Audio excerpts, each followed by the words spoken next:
রশিদপুরের ৩ নম্বর কূপ থেকে চূড়ান্ত উৎপাদনে যাওয়ার আগে রোববার দিনভর গুণগত মান ও নিরাপত্তা পরীক্ষা করা হয়।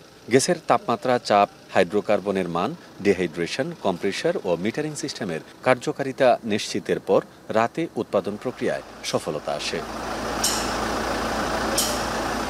সিলেট গ্যাস ফিল্ডের অধীনস্থ এই কূপটিতে গত ২ মাস আগে ওয়ার্কওভারের কাজ শুরু করে রাষ্ট্রীয় তেল গ্যাস অনুসন্ধান ও উৎপাদনকারী প্রতিষ্ঠান বাপেক্স। ৭৩ কোটি টাকা ব্যয়ে শেষ হয় এই কাজ। বাপেক্স কর্মকর্তারা জানান, ভবিষ্যতেও দেশের প্রয়োজনে গ্যাস উৎপাদনে এ ধরনের কার্যক্রম চলমান থাকবে। এখানে ডেইলি ৮ মিলিয়ন ঘনফুট হারে গ্যাস সরবরাহ করা সম্ভব হবে। যে জোনটায় আমরা এখন কমপ্লিট করলাম, আপার জোন, এই জোনের যথেষ্ট ভালো রিজার্ভ কিন্তু এখনও আমাদের রয়েছে 3D সাইসমিক সার্ভের ফলাফলে। তো আমরা আশা করছি যে আগামী ১০ বছর এই কূপটি রান করে যাবে এবং সেখানে ২৫ BCF গ্যাস প্রাপ্তির একটা সম্ভাবনা আছে। সিলেট গ্যাস ফিল্ড লিমিটেড কর্তৃপক্ষ বলছে, কূপটিতে প্রায় ২৫ বিলিয়ন ঘনফুট গ্যাস মজুত রয়েছে। সোমবার সকাল থেকে দৈনিক ৮০ লাখ ঘনফুট গ্যাস জাতীয় সঞ্চালন লাইনে যুক্ত হচ্ছে।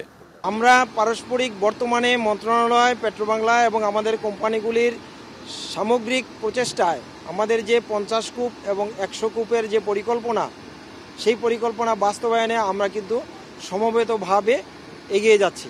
আমরা অপটিমিস্টিক এবং আমাদের যেই প্রাক্কলন বাপেক্স এবং জেএফএলের যে কর্মকর্তারা, তারা এই গ্যাসটা কোথা থেকে আসবে, আগে পানি সহ আসতো, এখন পানি ছাড়া আসতেছে, এই যে কাজটা করলেন, এটা তো ওনাদের এই প্রজ্ঞা দিয়েই করলেন।